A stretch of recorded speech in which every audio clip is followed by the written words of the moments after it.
The phone rang on a Tuesday evening while I was finishing paperwork at my plumbing business. My mother's voice came through cold and direct. "Matt, don't bother coming home for Christmas this year. Your sister Amanda will be there, and frankly, we don't need a loser bringing down the mood. She's accomplished so much, and you'd just make everyone uncomfortable." I stared at the wall, feeling nothing. 20 years of being the family disappointment had numbed me. "Okay," I said quietly. I had no idea what was coming next. Growing up in suburban Columbus, Ohio, I always knew I was the spare tire in our family. My parents, Richard and Carol, treated my younger sister Amanda like she'd descended from heaven itself. Every achievement, every milestone, every mundane Tuesday became a celebration if Amanda was involved.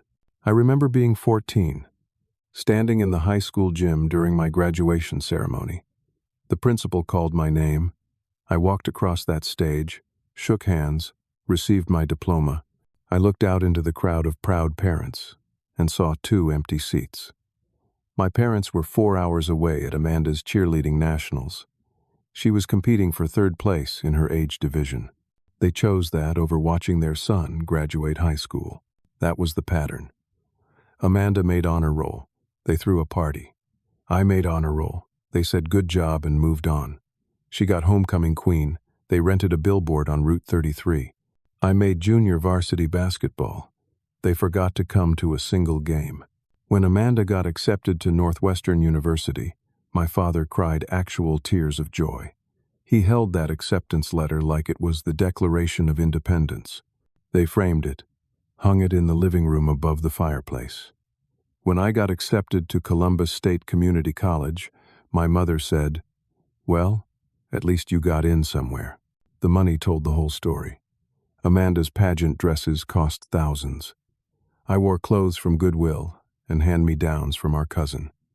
Amanda got a brand new laptop for her 16th birthday. I got a used graphing calculator for mine. They spent $240,000 sending Amanda to Northwestern.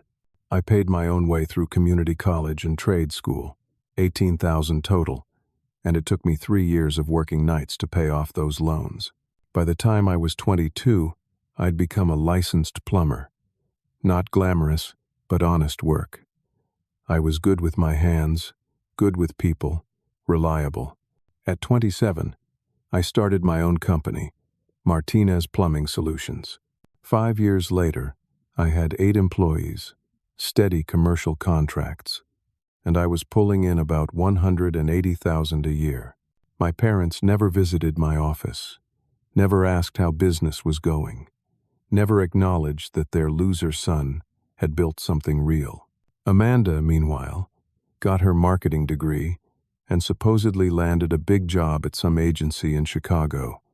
My parents posted about it constantly. Carol's Facebook was a shrine to Amanda's accomplishments.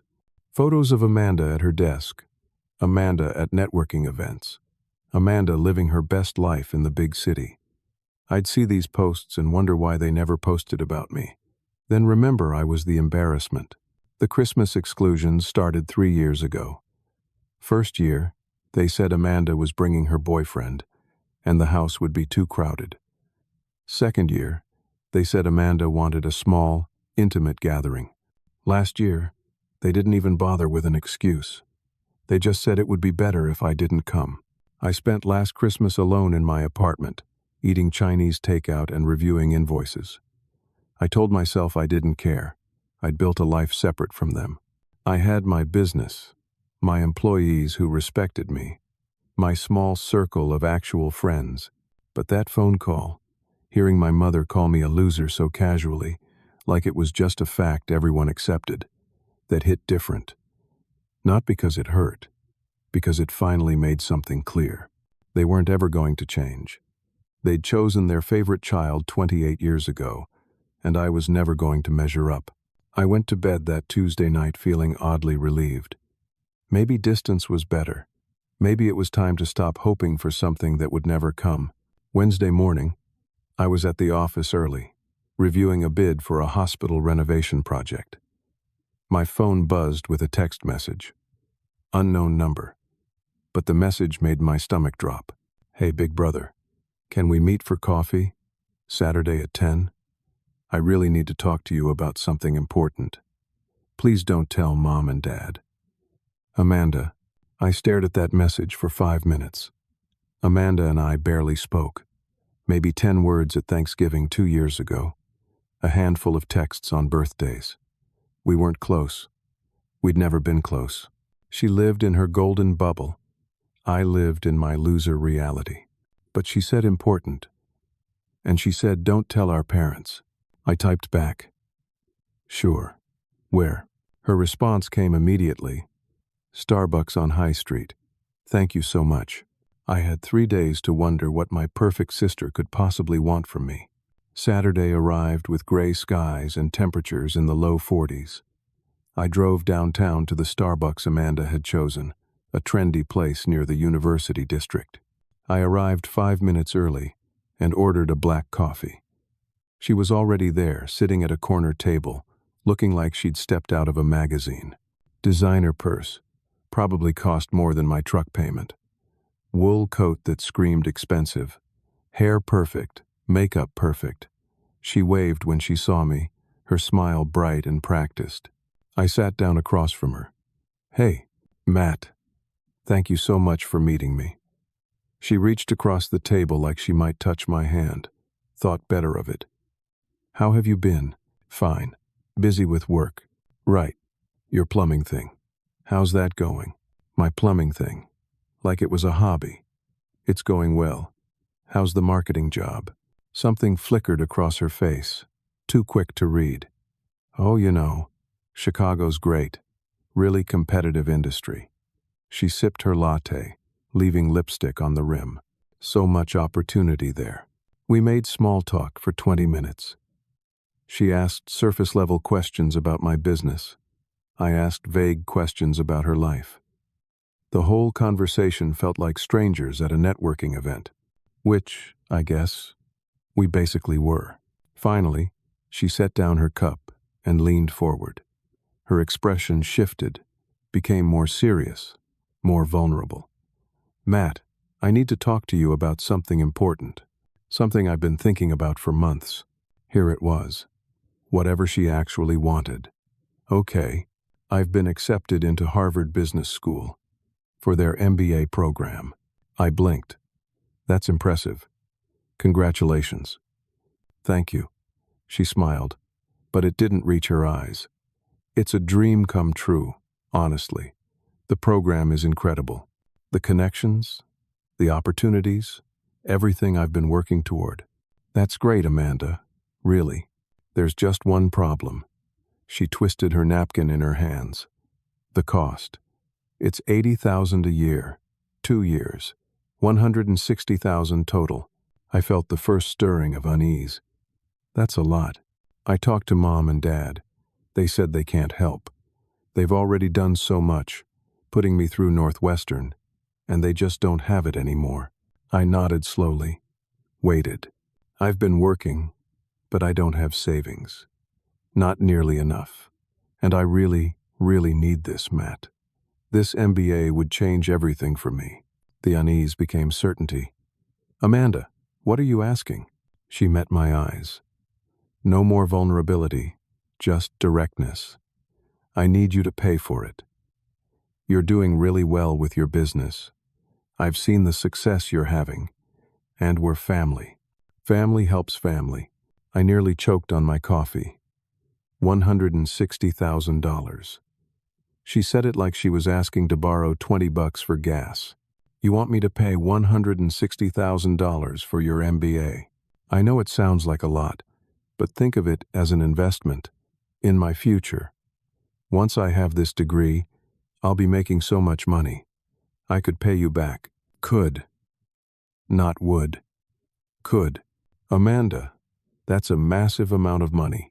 You can afford it though, right? Your business is doing great. You have 8 employees, commercial contracts. Mom mentioned you're making good money. Of course she did. Of course our parents talked to Amanda about my finances.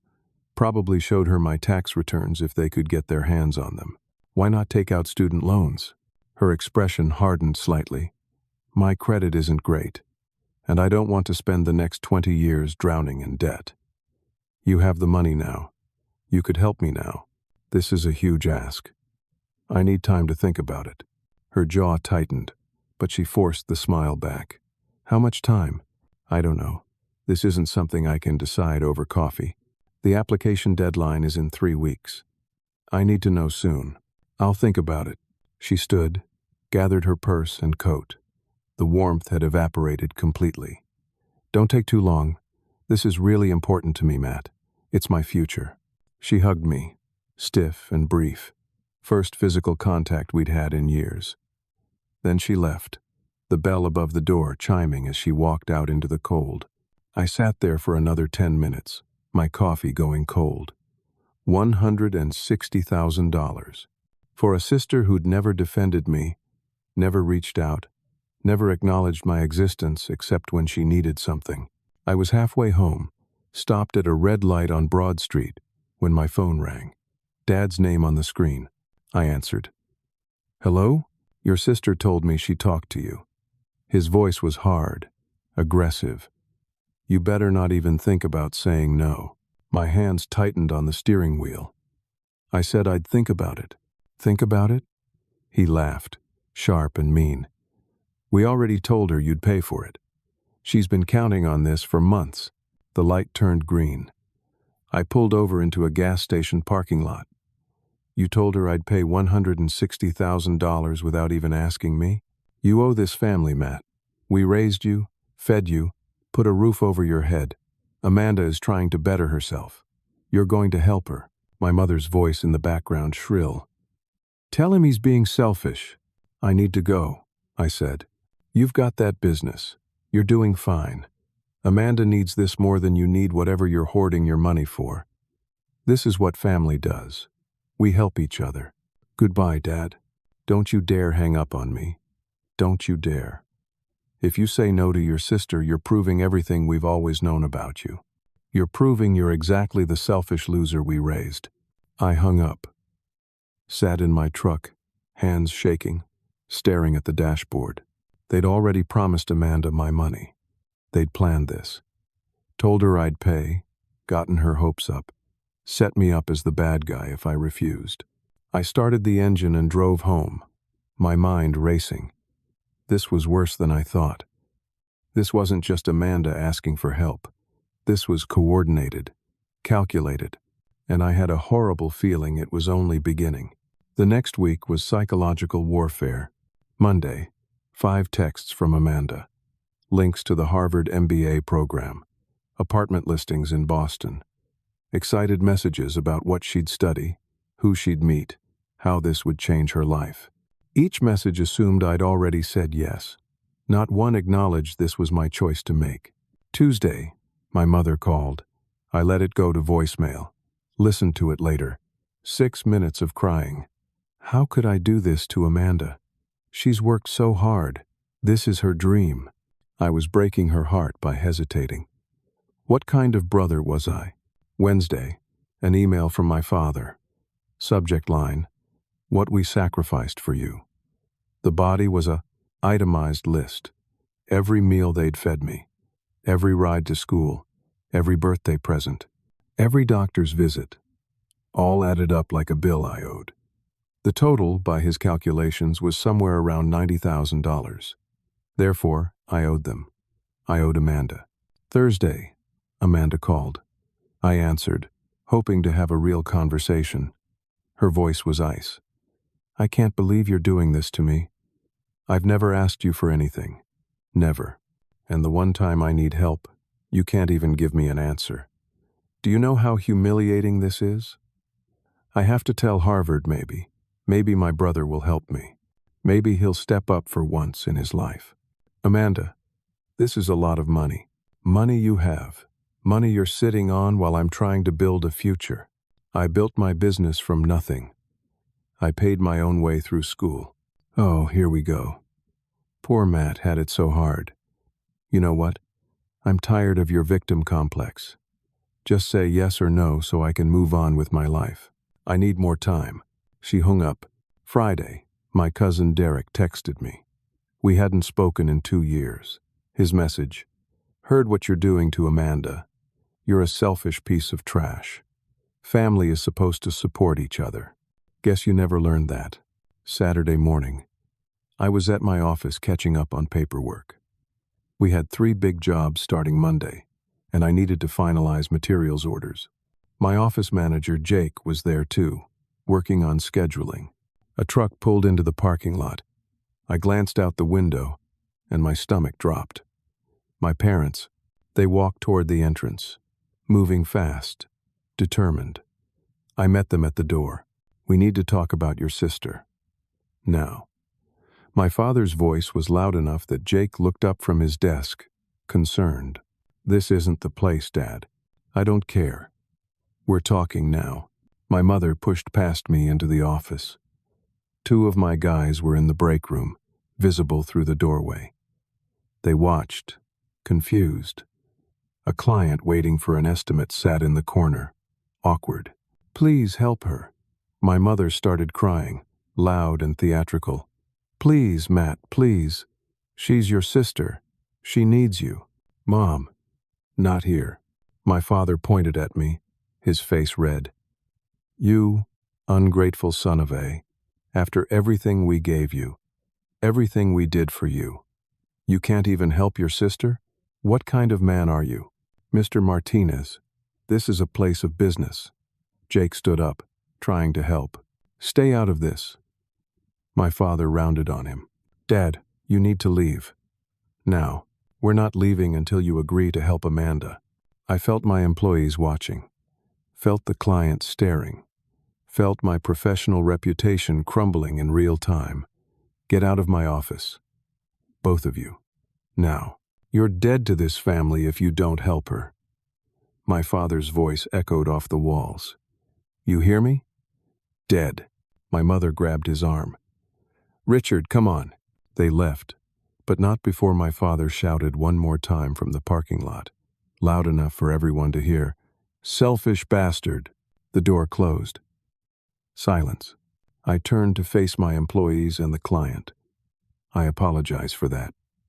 Family issue. Jake came over, quiet. You okay, boss? Yeah. Sorry you had to see that. The client gathered his things. I think I'll come back another time. After he left, Jake pulled me into my office. What's going on, man? I told him. Everything. The Christmas exclusion, Amanda's MBA request, the pressure campaign, all of it. Jake listened, then pulled out his phone. You need to see something. He showed me Facebook. My mother's profile, posts from 3 days ago. Heartbroken that my son refuses to help his sister achieve her dreams. We raised him better than this. Praying he finds compassion in his heart. Another post. Same day. Some children forget where they came from. My daughter is trying to better herself, but her brother has turned his back on family. It's a painful lesson in disappointment. The posts were public, dozens of comments. I scrolled, feeling sick. Shame on him. Family should always come first. What a disappointment to his parents. My heart breaks for that poor girl. Jake kept scrolling. More posts, more comments. My mother had tagged my business page in some of them. Martinez Plumbing Solutions. Linked directly to posts calling me selfish and heartless. Check your email, Jake said quietly. I opened my laptop. 2 emails I'd missed in the chaos. Both from clients. Contract cancellations. One email specifically mentioned seeing concerning information about your character on social media. $47,000 in lost revenue. Gone. They're destroying your business, Jake said. Man, you need a lawyer. My business partner, Tony, who owned 30% of the company, came in through the back entrance. He'd been at a supply meeting. What happened? I just got a weird call from a client asking if everything was okay with the company. I showed him everything. The posts, the emails, the scene my parents had just caused. Tony sat down hard. This is defamation. Straight up. They're costing you money, damaging your reputation. You need to fight back. I stared at the screen, at my mother's lies spread across social media for everyone to see. They weren't just pressuring me anymore. They were trying to destroy everything I'd built, trying to force my hand by burning down my livelihood. And I realized something. This wasn't about Amanda's education. This had never been about that. This was about control, about proving they could still manipulate me, still make me the family scapegoat who existed to serve their needs. I looked at Tony and Jake. I need to know exactly what I'm dealing with. All of it. Tony nodded. I know a guy. Private investigator. Used to be a cop. He's good at digging up truth. Set it up. I want to know everything. Their finances, Amanda's situation, all of it. No more guessing. I want facts. If they wanted to play hardball, I'd play. But I'd play to win. The harassment didn't stop. Monday, more texts from Amanda, angrier now. Tuesday, my mother sent daily emails with subject lines like, "Please don't let pride destroy our family," and a mother's heartbreak. Wednesday, Amanda posted cryptic Instagram stories. When the people who should support you become your biggest obstacles. I blocked her. Tony connected me with Bill Stevens, his private investigator contact.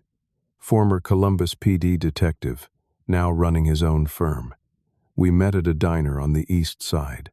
Bill was 50s, gray hair, tired eyes that had seen too much. I explained the situation. Showed him the social media posts, the pressure tactics, everything. Bill listened, took notes. You want a financial workup on all of them? Everything you can legally get. I need to know what's really going on. It'll cost you around $3,000. Maybe more if I have to dig deep. Diet. 10 days passed. The longest 10 days of my life. I tried to focus on work.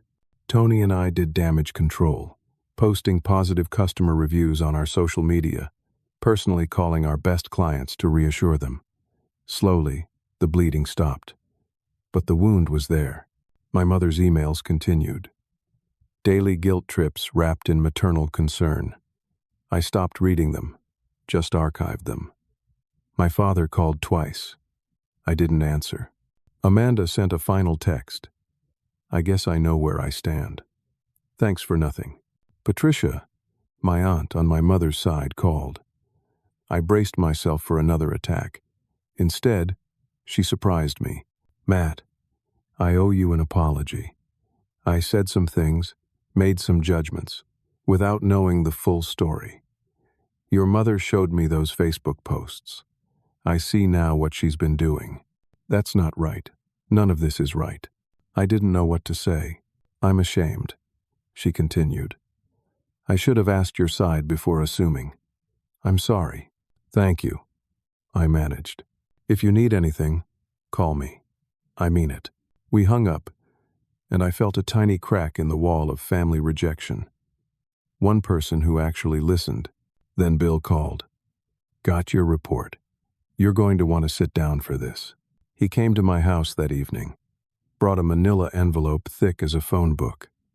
I poured us both whiskey, and we sat at my kitchen table. Your family's in trouble, Bill started. Bad trouble. He opened the envelope, spread documents across the table. Bank statements, credit reports, loan documents. Your parents are drowning in debt. Total, $287,000. I stared at the number. How? Credit cards, $78,000 across 11 cards, all maxed. Personal loans, $52,000. They took a second mortgage on the house 5 years ago, $89,000 still owed. Car loans, $43,000. That's for Amanda's BMW, and a Lexus SUV I'm guessing is also hers. Student loans from Amanda's undergrad, $25,000. Your parents lied about paying those off.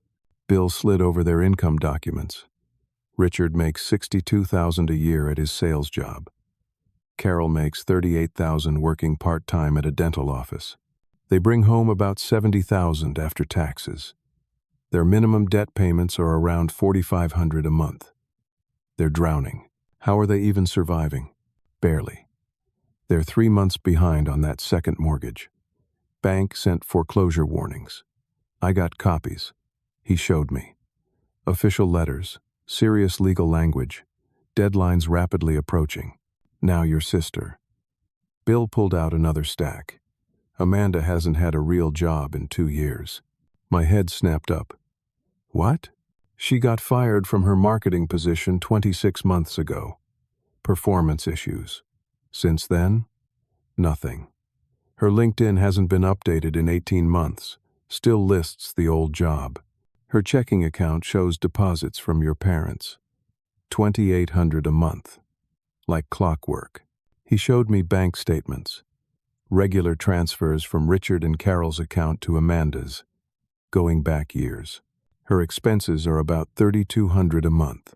Rent on a luxury apartment in Chicago, $1,800. Car payment on that BMW, $540. Insurance, phone, lifestyle purchases. She's living beyond what your parents give her, racking up her own debt. Bill slid over Amanda's credit report. Score, 580. 3 maxed credit cards, 11,000 total. She's been doing influencer content on Instagram, about 3,000 followers, maybe making $200 a month from sponsorships. That's it. That's her income. I sat back, processing. My perfect sister, the golden child with the big career, was unemployed and living off our parents' money while they went bankrupt funding her fantasy. There's more, Bill said. He looked uncomfortable now. I did some digging on that Harvard MBA claim. And she applied, got accepted. But here's the thing. She hasn't submitted enrollment paperwork. She hasn't paid the deposit. The deadline for that was 2 weeks ago. So she's not actually going? Can't prove intent. But it looks like the plan was never to actually attend. Get the money from you, pocket it, live off it while pretending to be in school. The room spun. This whole thing was a scam. Get me to hand over $160,000 for an education she'd never pursue. Your parents know, Bill continued. They're in on it. I found emails between your mother and Amanda discussing how to approach you. Phrases like, he'll cave if we push hard enough, and his business is doing well, he can afford it. They've been planning this for months. Bill wasn't done. He pulled out more documents. This is the part that worries me legally. He showed me a consultation record. My parents had met with a lawyer named Gregory Marsh 3 weeks ago. They asked about forcing adult children to provide financial support. Ohio doesn't have filial responsibility laws, but they explored creative legal theories: breach of family contract, emotional distress, loss of family relationship, weak cases, but they discussed filing anyway. Can they do that? Technically, anyone can file anything. Would they win? No. But they could tie you up in court, cost you legal fees, damage your reputation further. The lawyer apparently told them it was risky. They haven't filed yet, probably because they can't afford the filing fees. But Amanda's been documenting everything. He showed me photocopies. Amanda had kept a journal. Entries about every family event I supposedly missed. Every slight, every example of me being a bad brother. None of it mentioned that I wasn't invited to those events. Just painted me as absent and selfish. They're building a narrative, Bill said. If they can't manipulate you into paying, they'll try to legally force you, or at least make your life hell trying. I stared at all the documents spread across my table. Evidence of years of lies, manipulation, financial ruin they'd brought on themselves and wanted me to fix. What do I do? I asked. Bill leaned forward. You fight back. But you need a good lawyer, someone who specializes in family law and defamation, and you need to decide how hard you want to hit them. What do you mean? Your father threatened to destroy your business. That's extortion. You could press criminal charges if you have evidence. I thought about the phone calls. I recorded one of his calls. Ohio's one-party consent, right? Bill's eyes lit up. Yes, it is. You have him on tape threatening you? Saying he'd ruin me if I didn't pay. Bill smiled, not friendly. Then you've got them. Question is, do you want to use it? I looked at all the evidence of their betrayal. 20 years of being the scapegoat, the disappointment, the loser. They'd never loved me. They'd only ever seen me as a resource to exploit. Yeah, I said. I want to use it. All of it. Bill nodded. Then let's burn their house down, legally speaking. He gave me a name. Susan Porter, family law attorney, the best in Columbus. I called her first thing the next morning. We had an appointment for Wednesday. Time to stop playing defense. Time to end this. Susan Porter's office was downtown, 10th floor of a glass building overlooking the Scioto River. Professional, clean, expensive. Her receptionist led me to a conference room where Susan waited. She was maybe 55, gray streaks in her dark hair, wearing a sharp suit and an expression that said she'd seen every kind of family ugliness there was. We shook hands. I sat down across from her, the manila envelope from Bill in front of me. Tell me everything, she said. I did, start to finish. The childhood favoritism, the Christmas exclusion, Amanda's MBA request, the pressure campaign, the social media defamation, the business damage, the financial investigation, all of it. I showed her Bill's report, showed her the recorded phone call with my father's threats. Susan read through everything methodically, took notes, asked clarifying questions. When I finished, she sat back and looked at me. Your family is attempting to extort you. That's a criminal offense in Ohio. Your father's threats to destroy your business, if you don't pay, constitute extortion under Ohio Revised Code Section 2905.11. That carries up to 8 years in prison. My stomach clenched. I don't want to send my father to prison. You might not have to. The threat of criminal charges can be leverage. But Matt, I need you to understand something. Your family isn't going to stop. They're financially desperate. They've built their lives on lies and debt, and they see you as the solution. If you don't stop them hard and definitively, this will continue. What do you recommend? Multifaceted approach. First, cease and desist on the social media defamation. That stops immediately, or we file a civil lawsuit for damages. Second, formal notice that you will not be providing any financial assistance. Third, no contact order through my office. All communication goes through me. Fourth, we keep the extortion evidence as insurance. If they escalate, we go to the prosecutor. She leaned forward. But I'd like to suggest something else. A family meeting. Controlled environment. My office. Recorded with consent. You confront them with everything you know. Make them face the truth. Sometimes that's more effective than legal threats alone. You think they'd come? If we frame it right, send a formal letter saying you're prepared to discuss Amanda's request in a mediated setting. They'll think you're caving. They'll show up ready to collect. Instead, we show them exactly how much trouble they're in. I thought about it. Facing them all at once, with evidence of their lies spread out for everyone to see. The thought terrified me, but also felt right. Felt like the confrontation 20 years overdue. Let's do it, Susan smiled. Good. We'll schedule it for 2 weeks out. Gives me time to prepare everything. I'll draft the invitation letter today. We spent another hour going over details. What to expect, how to handle emotional outbursts, what our legal options were if things went south. By the time I left, I felt armed, prepared. The letter went out the next day, sent certified mail to my parents and Amanda separately.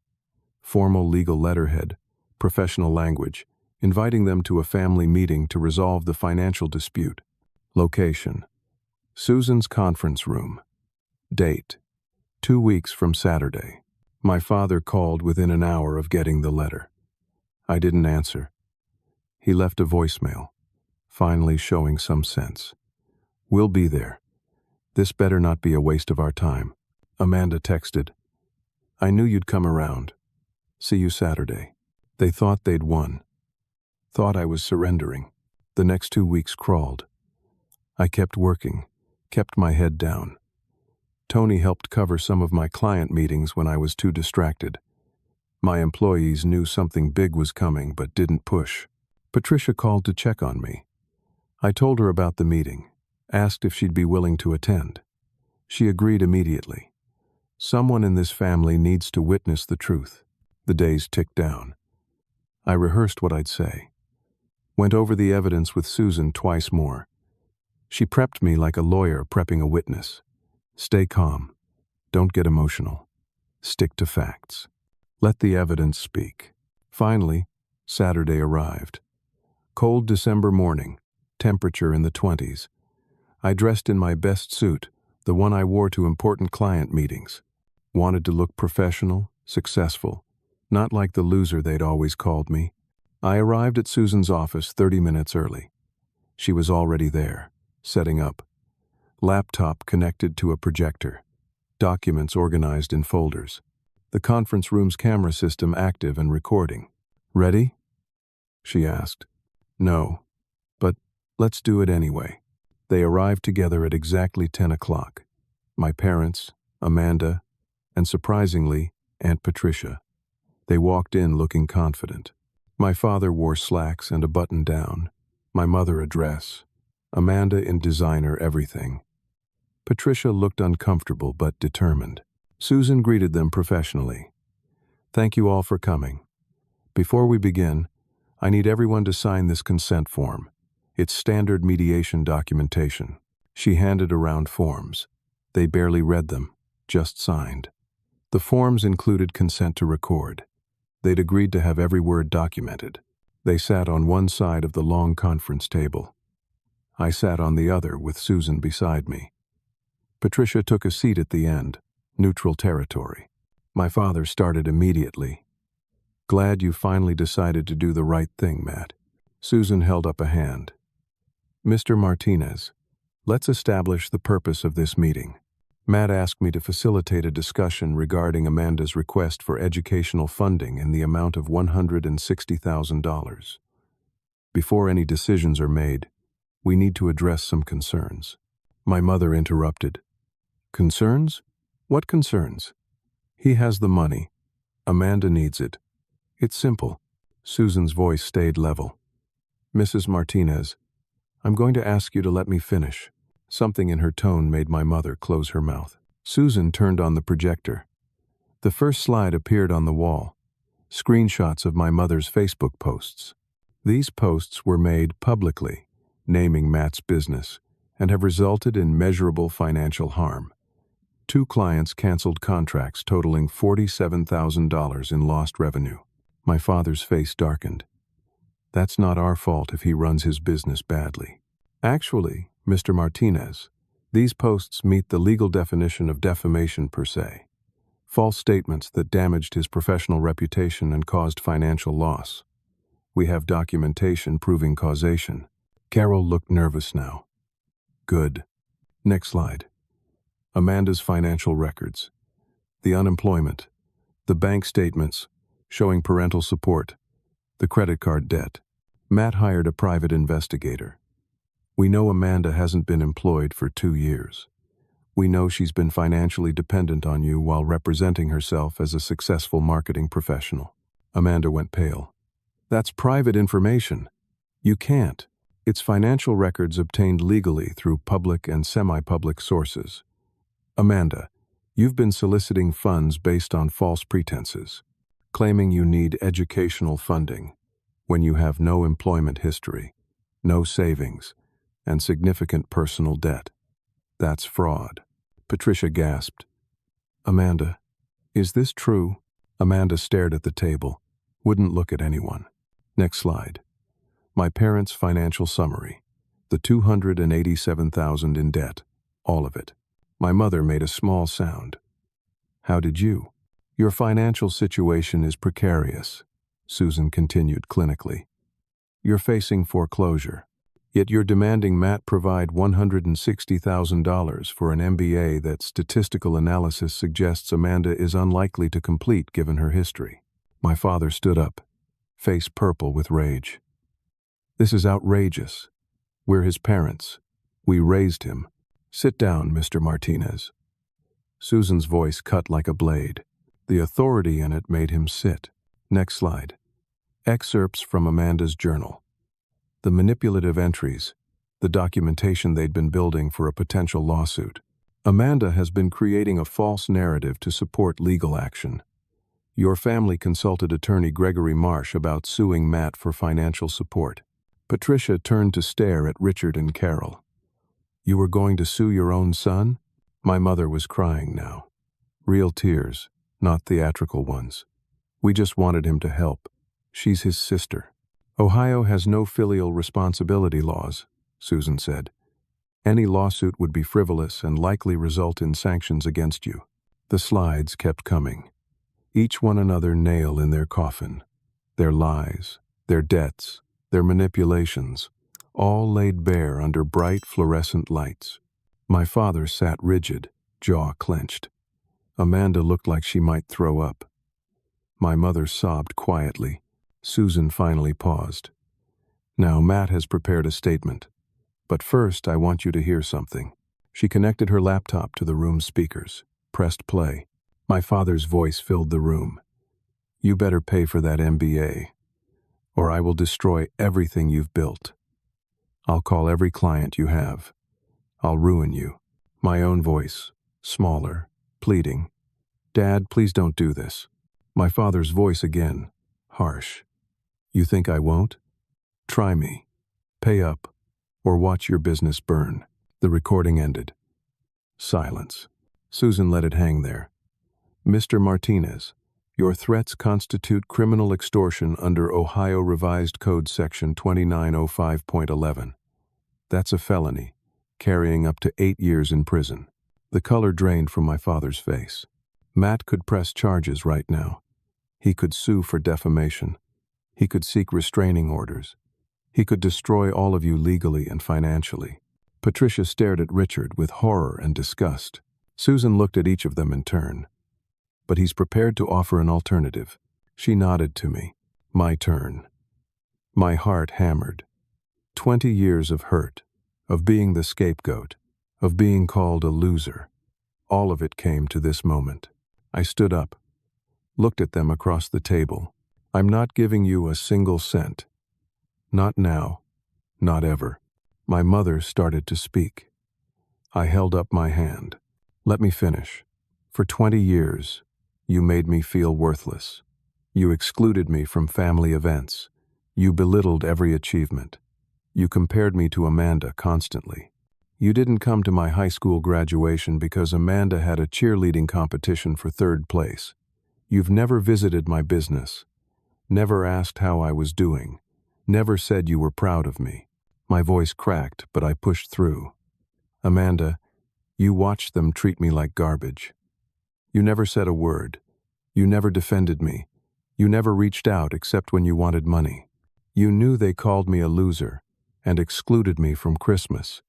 You were there. You said nothing. Amanda wouldn't meet my eyes. You've all been living a lie. Amanda's fake career. Your fake financial stability.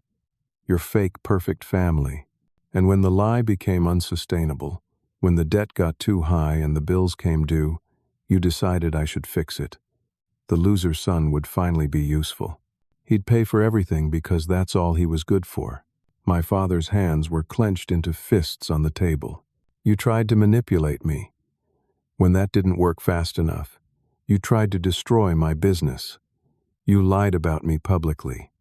You cost me clients. You threatened me. You were willing to bankrupt me to fund Amanda's fantasy. I looked at each of them. You're not my family. Family doesn't extort each other. Family doesn't destroy each other's livelihood. Family doesn't use each other as ATMs to fund lies and debt. Susan slid a document across the table. This is a legal agreement. You will remove all social media posts about Matt immediately. You will post a public retraction stating you misunderstood the situation. You will not contact Matt again, except through me as his attorney. You will not speak about him to anyone. You will not post about him. You will not attempt any further contact. If you violate any of these terms, Matt will press criminal charges for extortion and file civil suits for defamation. She looked at my father. Mr. Martinez, the prosecutor's office is one phone call away. Sign this agreement, or Matt makes that call today. The room was silent. My father and mother looked at each other. 28 years of parenting, and it came to this. Legal threats in a lawyer's office. Patricia spoke first. Richard Carroll, what have you done? How did you let it get this far? My mother sobbed harder. We just wanted to help Amanda. We just wanted her to have opportunities. By destroying your son? Patricia stood up. By lying and manipulating and threatening him? This is sick. This is wrong.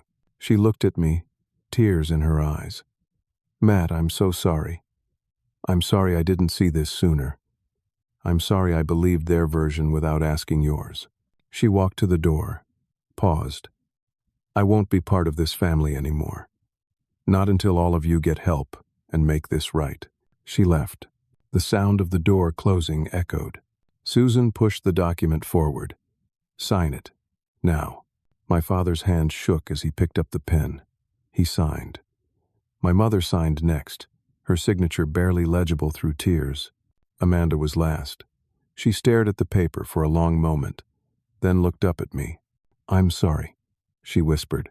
I don't believe you, I said. She signed. Susan collected the documents. This meeting is concluded. You may leave. Matt, stay for a moment. They stood, broken, defeated. My parents didn't look at me.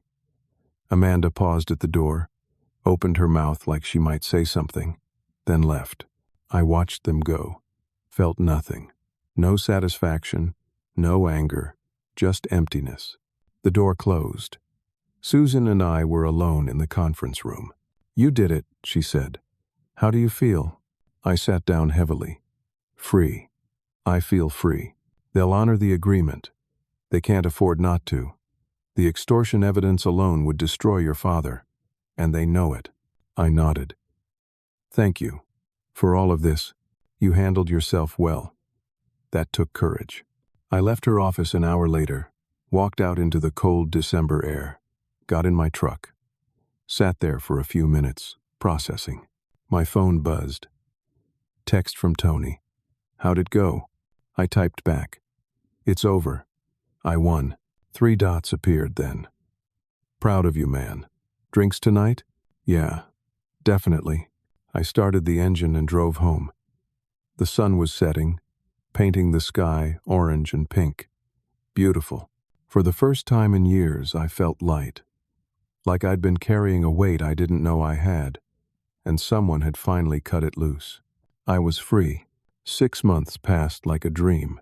Spring turned to summer, and with it came change. Real change.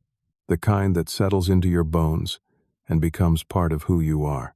My business grew. Jake got promoted to operations manager. We hired 2 more techs, bringing our team to 10 employees. The hospital renovation project came through, a $300,000 contract. We landed 2 more commercial clients, both long-term. Revenue was up 40% from last year. Tony walked into my office one morning in June with 2 coffees and a grin. Morning meeting time? Ready when you are. We reviewed the week's schedule. 12 jobs lined up, all solid work, good clients. People who respected us, paid on time, treated our guys well. After Tony left, I stood at my window looking out over the parking lot. Warm sunshine, blue sky, everything green and alive. My truck parked next to Jake's sedan, next to Tony's SUV. Our company vans lined up, freshly washed, logos clean and professional. I built this. From nothing. From community college and trade school and $18,000 in student loans I paid myself. I built something real and good. My parents honored the agreement. The social media posts came down within 24 hours of our meeting. My mother posted a vague retraction about misunderstanding family dynamics. They haven't contacted me once. Not a call, not a text, not an email, just silence. I heard through Patricia that they sold their house. Had to.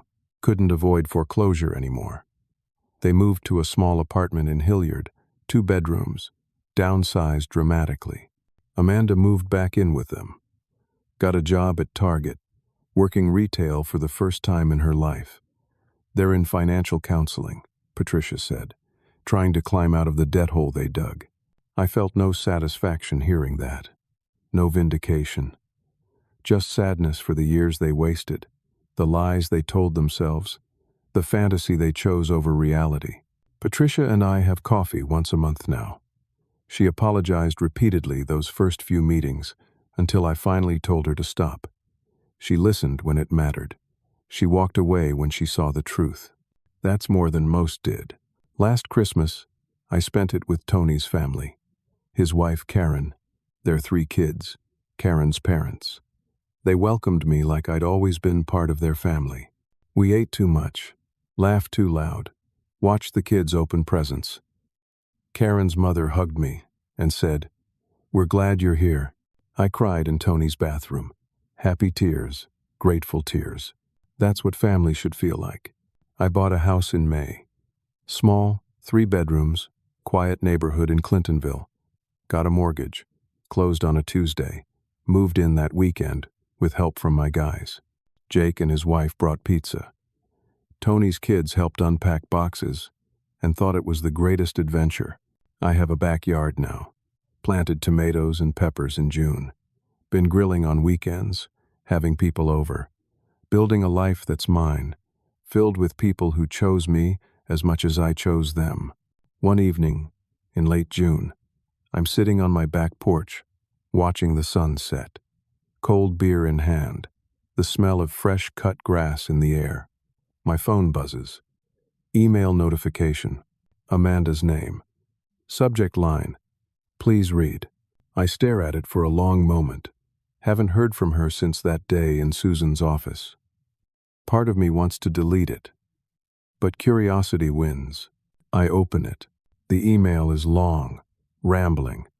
She's in therapy, she says, working on herself, facing the damage she caused, the lies she told, the person she became. She admits she was entitled, selfish, complicit. Says she watched our parents treat me like garbage and did nothing because it benefited her. Says she knew about the Christmas exclusions, knew about the insults, knew I was hurting, did nothing. She apologizes.